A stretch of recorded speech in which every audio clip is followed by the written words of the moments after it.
I learned that lawyers make hundreds of dollars, thousands of dollars, like cutting and pasting documents. Oh yeah. Oh yeah. And I said, why am I not doing that? I can know. cut and paste We're in the wrong line of with business, the best man. of I've them. always said that. Control C, Control V. Oh, yeah. I can do that all day long for Yeah. Anyway. Yeah, Yeah. but it's been really cool because Doug Krieger, who is a very enthusiastic individual, Oh, just yeah. like in Very general, much. just like Oh, gosh. overwhelming enthusiastic, and I love it at his age too, especially. It's I know great. he's older, but I think he thinks he's like 19 because I mean, you just I watch think him. He's kind of bouncing around. I with think he has everyone. Benjamin Button's disease, and he's actually like 19. But even on top of Doug Krieger, I mean, everybody, the whole team has been really supportive of kind of the younger generation, and they're all really excited. And it's been Bill really great. Bill Salas, when we interviewed him in the video room here, he was really enthusiastic about what we're doing. But he kept calling us Canary Radio. He forgets the cry. Yeah, well, that's everybody. But it's Everybody okay. does But that. it was funny because every time we see him now, he's like Canary Radio guys. Yep. And I don't know That's if I us. should correct him or not. I'm like, Nah, just let it go. Just let him roll. but what if he's trying to find us and he can't find us because He knows where to find us. He knows enough people to get to That's you. true. Yeah. You know, Yeah. so He doesn't there's always need- that. Well, anyway, keep it going before I fall asleep. We got to keep it moving. If there's dead spots, I'll just fade out. So Yeah, This is yeah. what Gons just told us. We're really boring. So Yeah, I was gonna say, you jerk. Come on, Oh. man. Hey, It's because we have the 3-hour time 3-hour difference, thing. and then like we're already night owls, so like I'm going to bed at like 5 in the morning every morning, and then waking up at like 7.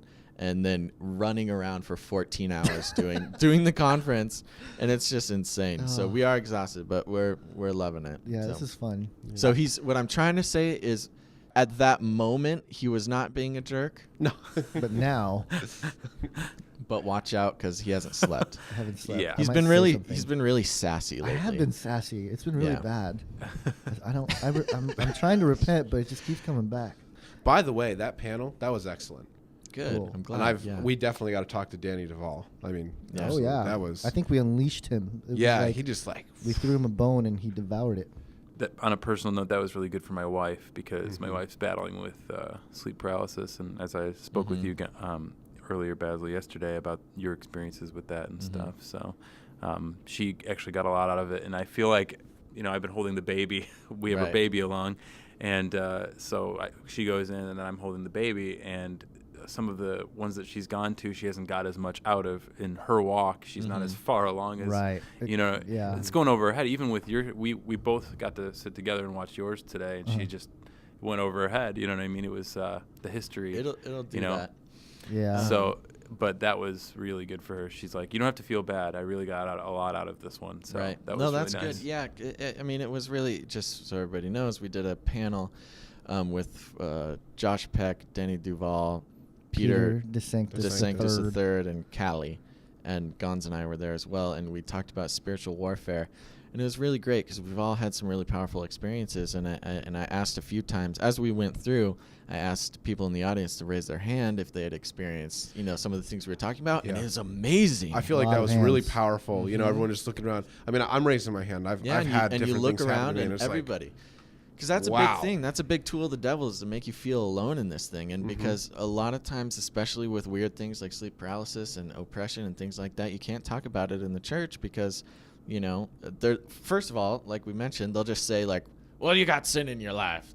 The sin is letting the devil in. Which, Okay, well, that might be which true, In, but which why in a aren't you lot of helping me? cases, right? Well, in a lot of cases is true, but in other cases is more complicated than that. And so a lot of people don't come out and talk about it. And so it's great to have everybody raise their hand and look around and see that like at least half the people in the audience had experienced Yeah. something like that. I'd was say cool. more like 3/4. Yeah, it was more like from what I was 3/4. saying. It was great. It was really good. And I know that for Mandy, I think I saw her turn around once and look, and her face, she was like shocked. Mm-hmm. Like Right. everyone, because I know, because my wife and I have been helping Sam and Mandy with this, and we've done some things, and she really doesn't want to talk about it too much. She really does feel like she's alone, Yeah. and that she can't or that she shouldn't. And I think for that, they just kind of like blew her mind, is like what the look was on her face. Yeah. And And that's, even my wife, she was just like, she knows, that this stuff happens, But she said to me, I didn't know that many people. Mm-hmm. I mean, statistically, you know, what did we have in the room? 100, 120 maybe? Yeah, something like that. You say 3/4 of that, we're looking at 75, 85 people. Yeah, and tons of people afterwards came up and were talking to me and talking to Gons and talking to Danny. Like, it's just something that people want to open up about, and they're just... Yeah, and even I've seen churches try, but they draw a line at a certain point, and they like kind of creep up to it, but they kind of like back off, you know. Mm-hmm. They'll like dip their toe, but then not go there, you know. And I've seen pastors try to, but then when you talk to them in private, they're like, oh yeah, I totally, you know, and they know about it, but for some reason they don't want to. Yeah, and I think a big there. part of that too is like just the church scene. Yeah, like nobody wants to stand up in church and be like, I'm sinning, I got demons in me. You know what I mean? Like, somebody help me. Which is like basically what we're saying when you raise your hand. And like, there's something about being in church on Sunday morning that like that's. First of all, you like just had your coffee, like you're just sleepy, you don't want to stand up. Well, and I think it just, you know, I don't want to get too nuts about, you know, the modern church, but I mean, I think a lot of us are seeking convenience and not conviction. Right. You know, in the first place, nobody wants to admit that there's sin in their life. And right. Well, and another thing is, I don't want to admit to a bunch of people who don't care. Mm-hmm. You know what I mean? If like some guy's just there because his wife dragged him, or like if somebody's there just, you know what I mean? Like, I don't want to hear that. Like, tell that to people who don't want to be there. Like, oh, by the way, demons, and you know, I got electrocuted and got choked out by a demon, like in a church. Like, I'm not gonna say that to just anybody. And I think that's what it is for everybody. Yeah. And so that's why I think that this conference and conferences in general is great, because, you know, it kind of puts you around people who paid to be there. Everybody wants to be there, and you're like-minded. Right.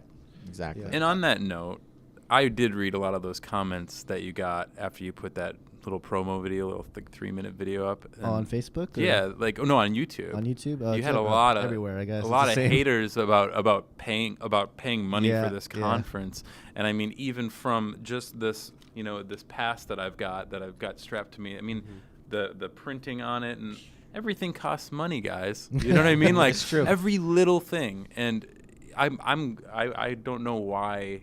Yeah, our fellow brothers and sisters in Christ are picking on people like Basil and Guns that don't have a 501c3 status.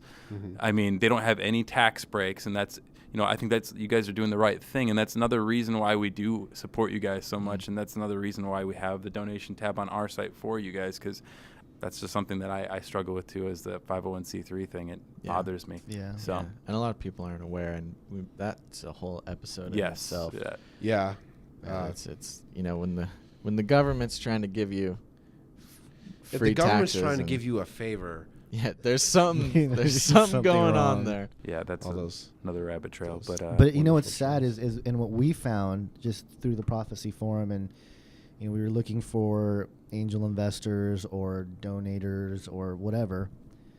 What we found was that 90% of the people who are willing to donate won't if they don't have the 501c3 thing. So it's like, you care, but you don't care enough to give it to us without the tax break, you know? Right, and that's what's interesting, though. So if you're tithing, you know, and then you're getting a tax break on the tithe, so are you tithing? Yeah. Yeah. Well, that is the thing. Technically, if you're documenting your tithes, like using the envelope thingy, putting all your stuff in there, a church will send you a tax break letter. Yep. We get one every year. Yeah. From our church in January. I never 1st. do. I don't pay enough taxes to like actually get a tax break. But, that's the other thing that's great about the conferences.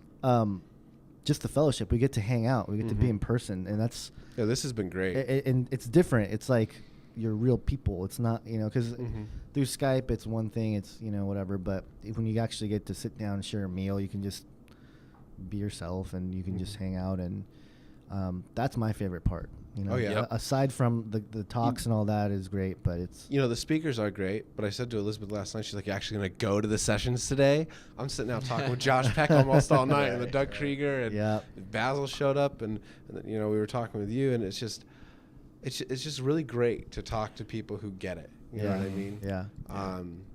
And aren't 30 years older than you. Yeah. Well, that too. I mean, I enjoy the conversations with them too. Yeah. Anyway, before I say something stupid. We were just letting it roll. Real quick, just because I don't know if we'll do another interview with you at any point. You know, you got your book that you're working on. Can you just talk to us a little bit about the book that you're working on and what your slate is for a release? Then. And did we hear a reference to a possible Age of Deceit 3? Yeah, it's possible. That was like, so to address that first, the whole topic that Carl Tykrib brought to the table with this transformative events thing. I don't know, for some reason when I heard him talking about it on Derek Gilbert's show, and then again when we were talking to him, it does something to me. It just makes me want to like do something about it, like because it's like it's a big thing. It's how many friends do you have that go to those events, like or maybe that you're not like real tight with anymore? But for me, I mean, I left everybody behind in Chicago, but they're all DJs, they're all musicians. My sister's pretty much, I mean, I don't know if she went to Burning Man specifically, but she's working with her boyfriend in the laser company, and they go do raves, and so she's in that scene. Yeah. So there's that, and then, the best man at my wedding is a self-professed pagan, so, so he goes to those things, and so it hits home. It's just a thing that everyone deals with. Yeah. And so. Yeah, I mean, a lot of my friends too. All of my friends, pretty much I'd say. Yeah. And there's like every year after Burning Man, I get like a slew of Facebook messages or something like, "Burning Man was awesome. You would love it." I'm like, I mean, it sounds exciting, but like, what about me like makes? But you should go for just research purposes. Right. I know. Well, now I'm just looking for a reason to go. Yeah. So I guess I'll just. And that's kind of what I'm hoping to do. I don't know if it will take a year, 2 years, or what, but go to one of those events, document that. I mean, I want it to be more elaborate. I want to bring Carl out there, and I want to film Carl doing his thing in there and all this. But, that's, again, that would have to be God-led because, you have a lot on your plate. Yeah, a lot of moving parts there. Well, that's hard to do too. Like there's some. There not only are there right? logistics and restrictions, but there's also like some serious. Oh, I mean, you're talking about going spiritual into the warfare. belly of the beast. Yeah. Try infiltrating that fortress with. Because they're gonna know you're coming. Yeah. Yeah, that's true. Yeah. So, anyways, but that's a. So yeah, that's kind of the idea. It's still in the early idea stage, and I haven't done much with it. I think right in front of me is the book, so I'm trying to get that done. And that's really about.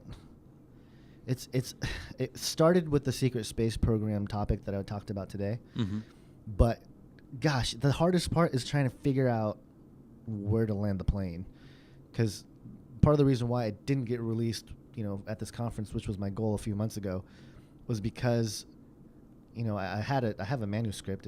There is a version of the book that's somewhat ready, but I had, a couple people that have written books read it, and people that know what they're doing read it, and they're like, the first, section of the book is brilliant, it's great, and then I don't know what you're talking about after that, and it's because I started rabbit trailing, and I don't necessarily, and I try to bring it back towards the end of the book. Resist the rabbit, Gons. I know it's tough, but I got some good advice, and I was told actually by Doug Woodward. He was the one that read it, and he said, writing a book is not like making a movie, because with the movies I try to build ideas, build ideas. A novel is one thing, but like a research book, Woodward was telling me, you gotta pretty much spill the beans at the beginning. You gotta pretty much tell what you're talking about, because no one's gonna read and kind of take one idea at a time. Yeah, and kind of like each chapter or chapter section need to be like a complete thought, like a. Yeah, but more so just at the beginning of the book, like what's the whole point of your book? Like, don't save everything for the end.